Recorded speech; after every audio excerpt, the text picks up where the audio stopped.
तुम्हाला लवकर राग येतो, मग हे गुण तुमच्यात नक्की आहेत. पहिला म्हणजे मनाने तुम्ही खूप स्वच्छ आहात, मनात कपट ठेवत नाहीत. दुसरा म्हणजे खोटेपणा आवडत नाही, सरळ बोलतात, सरळ वागतात. तिसरा म्हणजे प्रेमाला महत्त्व देतात, नात्यांवर जीव लावतात. चौथा म्हणजे फसवणूक सहन करत नाहीत, सत्य त्यांच्या ताकदीचे शस्त्र असते. पाच म्हणजे मदतीला नेहमी पुढे, कोणी अडचणीत असेल तर हजर. सहा म्हणजे भावनिक असतात, छोट्या गोष्टींनीही मनाला स्पर्श होतं.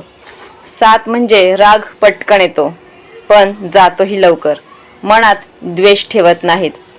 आठ म्हणजे आपल्या माणसांचे संरक्षण करतात, ढाल बनून केव्हाही उभे राहतात. नऊ म्हणजे वाईट सहन करत नाहीत, चूक दिसली तर स्पष्ट बोलतात. 10 म्हणजे आतून खूप निरागस आणि दयाळू असतात, रागामागे लपलेलं सोनं असतं. तुमच्यामध्ये आहेत का हे गुण? नक्की तपासून पहा. व्हिडिओ आवडल्यास लाईक, शेअर आणि सबस्क्राईब देखील करा. थँक्यू. धन्यवाद.